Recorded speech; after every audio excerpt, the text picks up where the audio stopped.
Selamat datang kembali di My Chris Channel. Di sini Mimin akan menceritakan komik manhwa yang berjudul Stepping Through the Fiery River.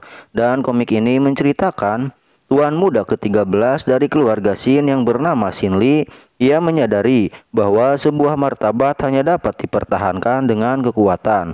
Maka daripada itu, ia dengan tegas memulai jalan menjadi seorang kultivator. Jadi tak perlu berlama-lama lagi, kita masuk ke alur ceritanya. Di awal cerita, sang MC kita Shin Lee berkata, "Hari ini ulang tahun ayahku, dan ayahku sibuk menjamu para panglima. Tetapi aku tidak dapat masuk oleh saudara Shin Yu karena kultivasiku yang sangat rendah." Dan di saat Shin Lee akan dihajar Shin Yu, tiba-tiba serangan itu dihentikan oleh Shin Peng, tuan muda kedua keluarga Shin. Setelah itu Shin Peng pun membiarkan Shin Lee memasuki aula utama. Tetapi di saat akan pergi ke aula utama, tiba-tiba Shin Lee direndahkan oleh keluarganya. Tetapi Shin Lee tidak dapat berbuat apa-apa dikarenakan kultivasinya yang sangat rendah. Dan tak beberapa lama kemudian Shin Lee pun kembali ke rumahnya. Dan kini Shin Lee sedang berkultivasi untuk meningkatkan kultivasinya. Akan tetapi tiba-tiba kalung giok yang dipakai Shin Lee itu bergetar dan mengeluarkan sebuah aura hijau yang menyelimuti Shin Lee. Setelah itu Shin Lee pun tidak mengetahui apa yang terjadi.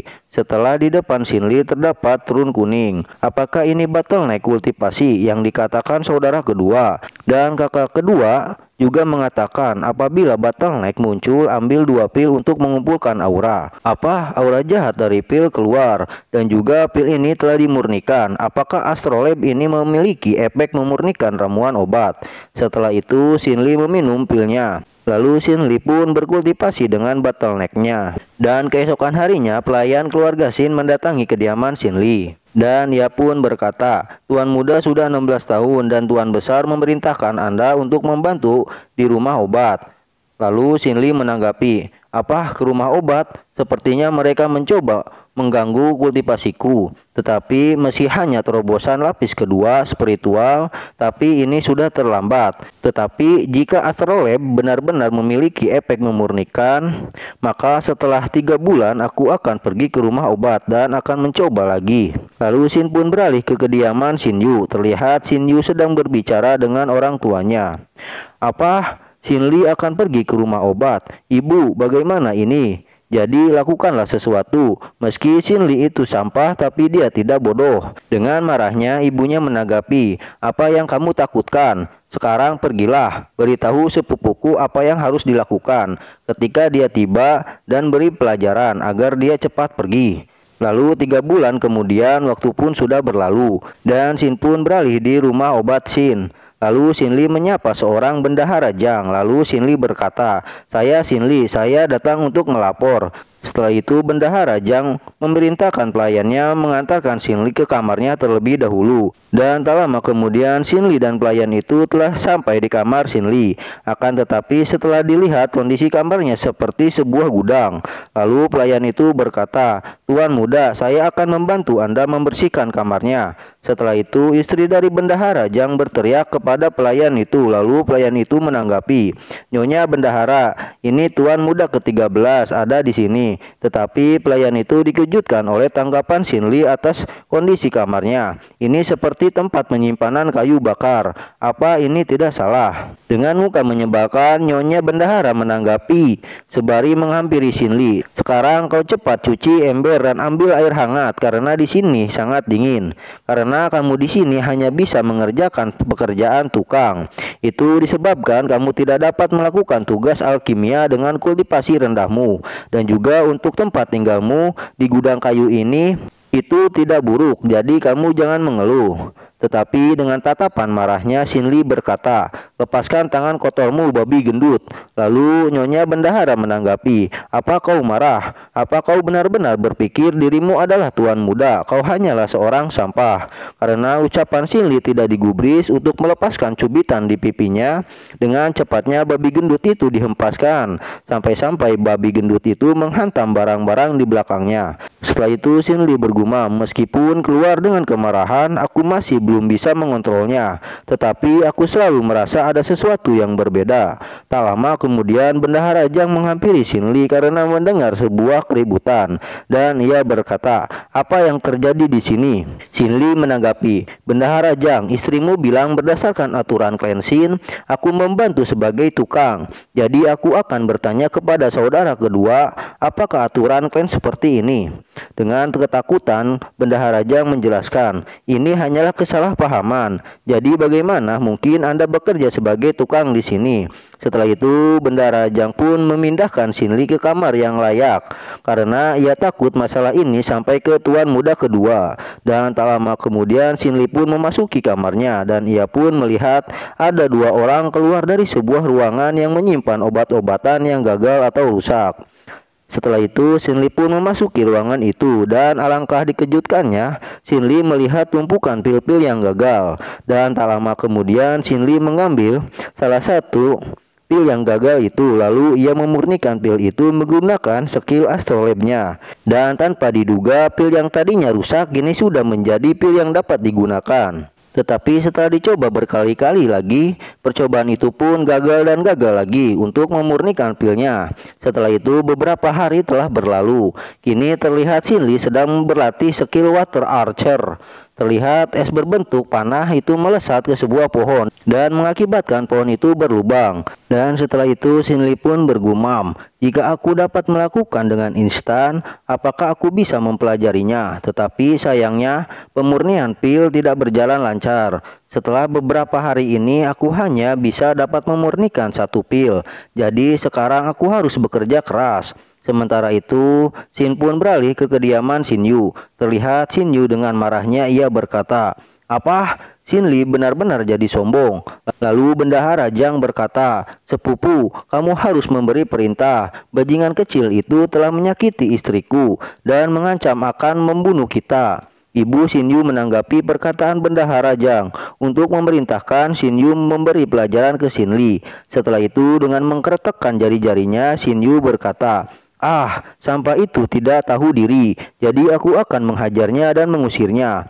Dan keesokan harinya terlihat Shinli sedang merapikan sebuah buku, dan ia pun dikejutkan oleh sebuah buku teknik yang ingin ia pelajari. Namun sang pelayan melarangnya karena buku yang ingin Shinli pelajari itu biasanya dirapikan oleh penjaga toko.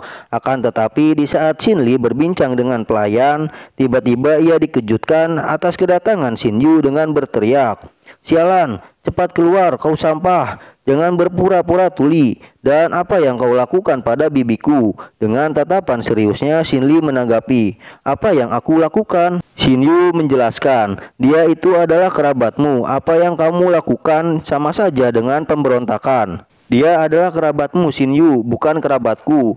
Dengan menggertakkan giginya Shin Yu menjawab, "Beraninya memanggil dengan namaku. Sebagai saudara aku harus mendisiplinkanmu."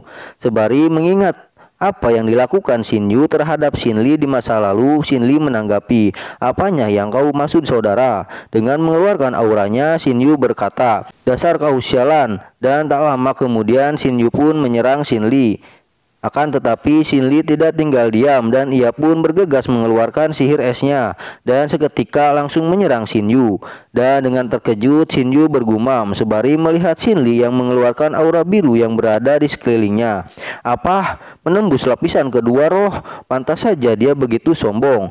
Dan tak lama kemudian Shin Yu pun mengeluarkan kembali auranya sembari berkata, "Hanya lapisan kedua, maka aku akan memperlihatkan lapisan ketiga padamu. Dan perbedaan yang tidak bisa kamu atasi." Akan tetapi tanpa butuh waktu lama Shinli pun langsung menyerang kembali Shin Yu, tetapi serangan Shinli dapat ditahan oleh perisai aura. Setelah menerima serangan kembali dari Shinli, dengan terkejut Shin Yu bergumam, "Mustahil, panah airnya bagaimana bisa secepat itu?" Sementara itu Shinli memperhatikan Shin Yu yang menggunakan perisai aura dan ia bergumam, "Dengan menggunakan perisai aura cukup besar memakan energi untuk mempertahankan perisai sepanjang waktu, maka itu dengan kekuatan Shin Yu tidak akan bertahan lama." Lalu Shin pun berpindah ke para penonton. Terlihat penonton berkata, "Bukankah itu tuan muda ke-13 seorang sampah? Tapi tuan muda ke-9 terlihat sangat kesulitan melawannya." Setelah mendengar percakapan para penonton, dengan sangat marahnya Shin Yu mengeluarkan fireball sembari berkata, "Shin Lee, aku akan membunuhmu hari ini." Akan tetapi sebelum sempat melancarkan serangannya, Shin Lee menanggapi, "Apakah begitu? Tapi kau sudah kalah." Dan tak lama kemudian panah es Shin Lee menyerang fireball Shin Yu, lalu menciptakan ledakan yang cukup kuat. Sampai-sampai Shin Yu terpental dari ledakan itu. Tetapi dengan tanpa rasa tidak tahu malu, Shin Yu berkata, "Shin Lee, kau mencoba membunuh saudaramu. Jadi aku akan melaporkan ini kepada ayah karena kamu tidak menghormatiku." Shin Lee menanggapi, "Apa yang kau bilang, mencoba membunuh saudaranya? Jelas-jelas kau yang memprovokasiku terlebih dahulu. Jadi apa kau takut sekarang dengan seorang sampah sepertiku? Dan juga beritahu saja ayah, aku akan menemuinya." Dan tak beberapa lama kemudian Shin pun dialihkan ke aula utama keluarga Shin. Terlihat dengan air mata buayanya, ibu Shin Yu menangis karena anaknya disakiti. Sementara itu, para tetua keluarga Shin berkata, "Apa Shin Yu dipukuli oleh tuan muda ketiga? Tuan muda sampah itu memang tuan muda sampah itu tidak tahu diri."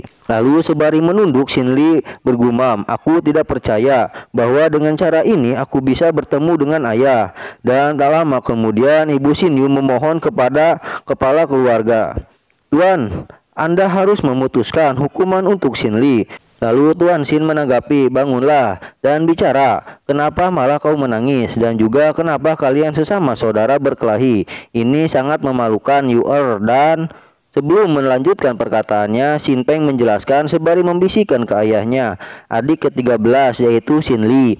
Ternyata karena Shin Lee seorang sampah, sampai-sampai ayahnya sendiri lupa dengan nama anaknya. Lalu Tuan Shin melanjutkan perkataannya, "Hai kau nak, kenapa kamu melukai saudaramu?" Dengan rasa hormat sambil bersujud, Shin Lee memberi hormat. Lalu setelah itu Shin Lee bergumam, "Ayah bahkan tidak ingat kepadaku. Shin Yu telah memprovokasiku dan aku hanya melindungi diriku, dan silakan ayah periksa." Karena tidak suka anaknya di pojokan, ibu Shin Yu menanggapi, "Omong kosong, jelas-jelas kamu tidak suka dengan Shin Yu, lalu kau menyerangnya." Lalu dengan tatapan marahnya Shin Lee berkata, "Dasar kau pembohong." Akan tetapi ibu Shin Yu menapik perkataan Shin Lee dengan menunjuk Shin Lee. Ia berkata, "Anakku Shin Yu berdarah dan jelas kau yang lebih dulu menyerangnya.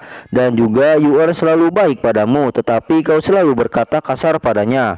Dan dengan berlinang air mata buayanya, ia pun melanjutkan perkataannya, "Kau adalah seorang sampah, dan jika itu bukan serangan diam-diam, bagaimana kau bisa melukai Yu-er?" Setelah mendengar penjelasan dari ibu Shin Yu, para murid keluarga Shin berpendapat, "Benar, tuan muda ke-9 sudah ke lapisan ketiga. Pasti sampah itu melakukan sesuatu yang licik." Akan tetapi ocehan itu diberhentikan oleh Tuan Shin, dan ia pun berkata, "Shin Lee, aku bertanya padamu, bagaimana cara kamu melakukan itu? Apa kau pikir kau sebanding dengan saudaramu?" Lalu Shin Lee menjelaskan, "Ayah, beberapa waktu yang lalu saya sudah menerobos ke lapisan kedua." Dengan tidak percaya, kepala keluarga menjawab, "Omong kosong, kamu hanya membual dan tidak akan semudah itu mencapai lapisan kedua." Dan dengan marahnya karena ayahnya tidak mempercayainya, dengan lantang Shin Lee menantang para saudaranya yang berada di lapisan ketiga. Dan tak lama kemudian Shin Tong, tuan muda ke-11 ranah lapis ketiga, menanggapi untuk melawan Shin Yu. Dan Tuan Shin menyetujui keputusan anak-anaknya. Lalu dengan rasa percaya diri, Shin Tong berkata, "Aku beberapa tahun lebih tua dan kekuatanku besar darimu. Dan bahkan tidak masalah jika kau menyerang pertama kali." Dengan mengambil sikap bertarung, Shin Lee menanggapi, "Tidak perlu. Dengan saudara ke-11 aku dapat membuktikan jika aku tidak bersalah." Lalu Shin Tong berkata, "Ah, sungguh sangat percaya diri, tapi beberapa mantra yang sudah kau pelajari?" Shin Lee menjawab, "Hanya satu mantra, yaitu panah air." Dengan sombongnya Shin Tong menanggapi, "Benar-benar luar biasa." Dan Shin Lee menjelaskan, "Aku sudah berusaha berlatih keras. Jadi jika saudara ke-11 terluka, jangan salahkan aku." Dan tak lama kemudian Shin Tong pun mengeluarkan fireball-nya. Lalu ia menyerang Shin Lee seraya berkata, "Aku mengerti, jadi rasakan ini." Setelah itu Shin Lee melihat serangan Shin Tong seraya bergumam, "Ini lebih lambat dari serangan Shin Yu." Dan tak lama kemudian Shin Lee pun mengeluarkan panah airnya lalu langsung menyerang Shin Tong.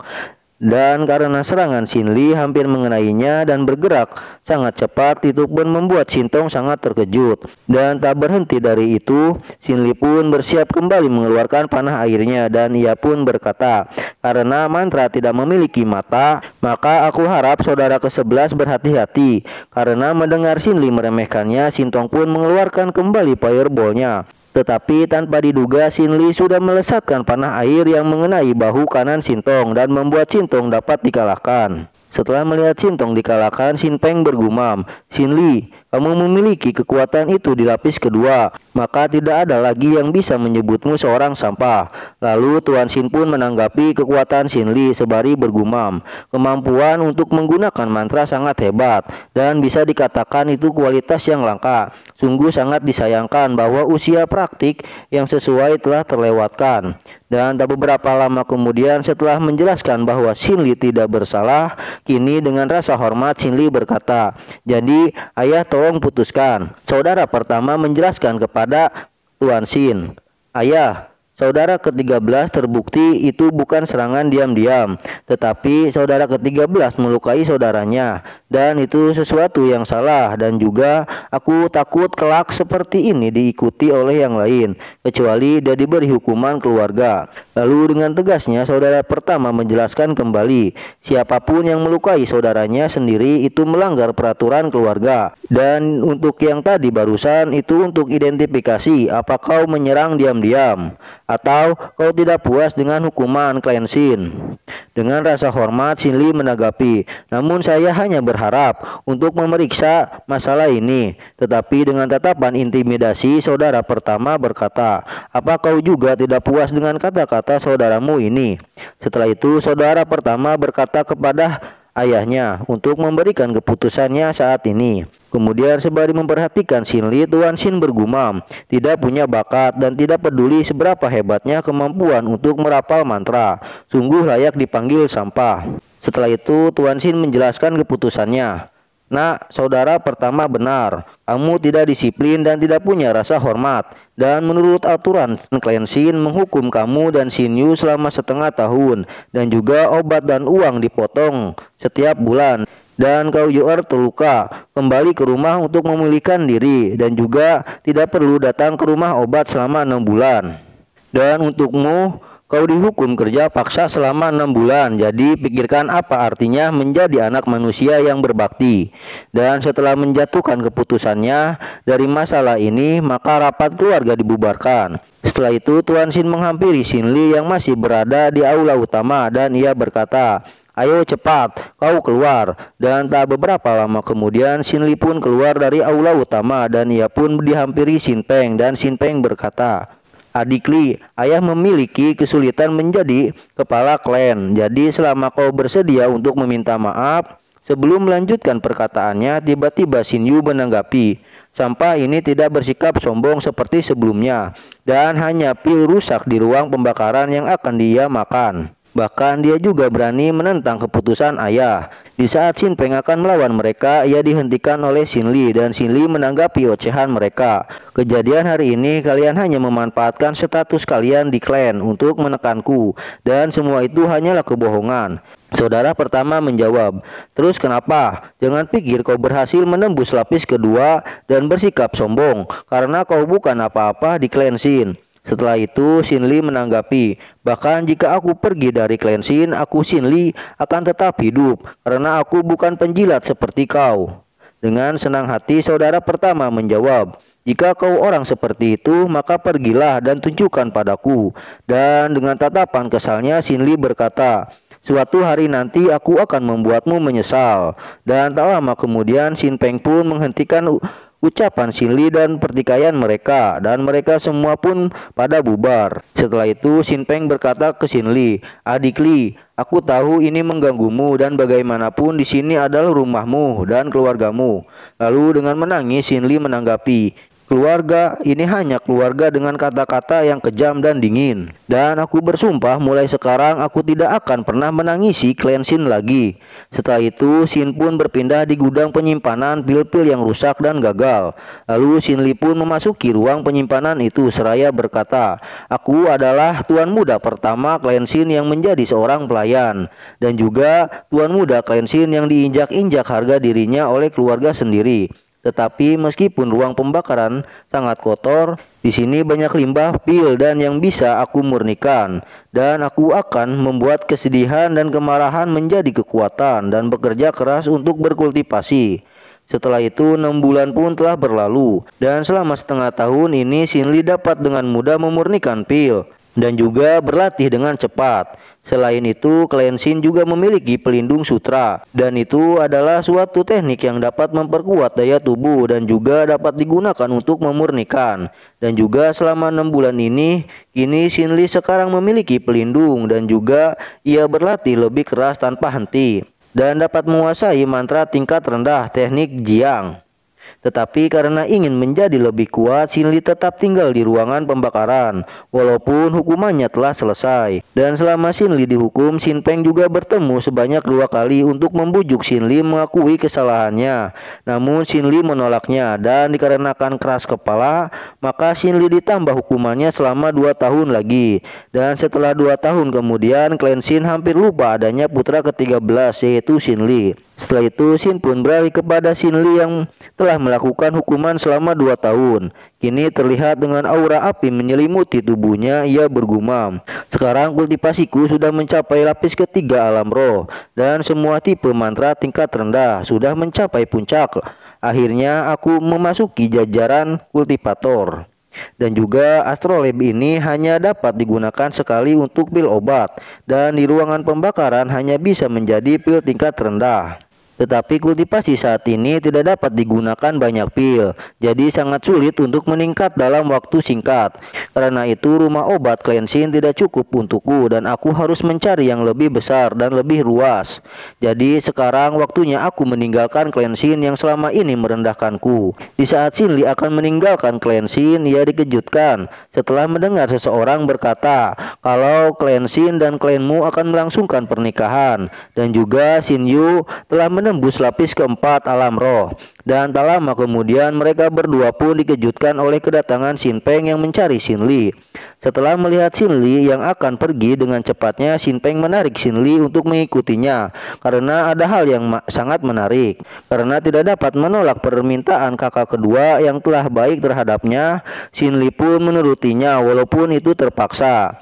Dan di sini Shin Peng menjelaskan kepada Shin Lee bahwa keluargamu dan keluarga Shin mengadakan pernikahan karena kepala keluarga Shin menyelamatkan tuan muda kedua dari klan kelas 2 di seluruh sekte setahun yang lalu. Dan karena itu klanmu dengan rasa hormat memutuskan putrinya menikah dengan keturunan klan Shin dengan diputuskan dalam kompetisi pertarungan yang adil. Dan karena itu kau harus memanfaatkan kesempatan ini untuk membalikan keadaan. Jika kau berhasil, maka tidak ada orang klan Shin meremehkanmu lagi. Dan tak lama kemudian Shin Lee dan Shin Peng pun sudah sampai di area pertandingan. Dan setelah melihat putri dari keluargamu yaitu Mu Yuran dengan rona merah pipinya, Shin Lee bergumam, "Sungguh sangat cantik." Sementara itu Shin pun beralih di atas arena yang sekarang pertandingan telah usai dan dimenangkan oleh Shin Nanseng.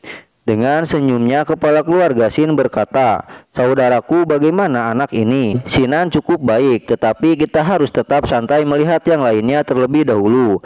Setelah itu Mu Sui Peng bertanya ke Mu Yuran bagaimana pendapatnya.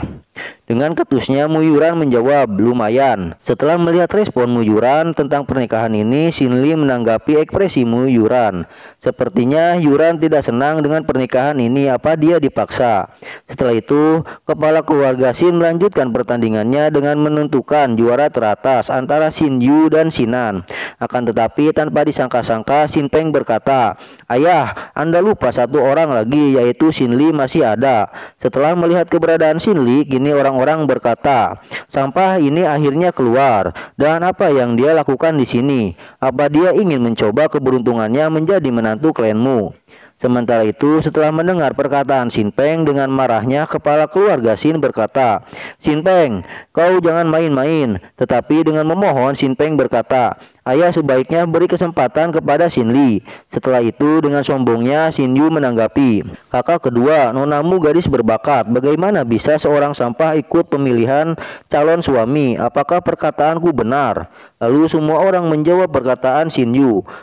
"Tuan muda Shin Yu benar. Bagaimana bisa sampah Shin Li ikut pemilihan nonamu?" Karena tidak ingin kakak kedua disudutkan semua orang, kini Shin Li berinisiatif menyapa kakak kedua seraya berkata, "Kakak kedua, lupakan saja dan aku tidak akan ikut." Dan setelah itu Shin pun telah berakhir. Apakah Shin Li mengikuti kompetisi pemilihan nona muda keluargamu atau tidak? Kita simak video selanjutnya. Jadi tetap dukung channel Mimin dengan like, share, dan subscribe. Terima kasih dukungannya. Bye bye.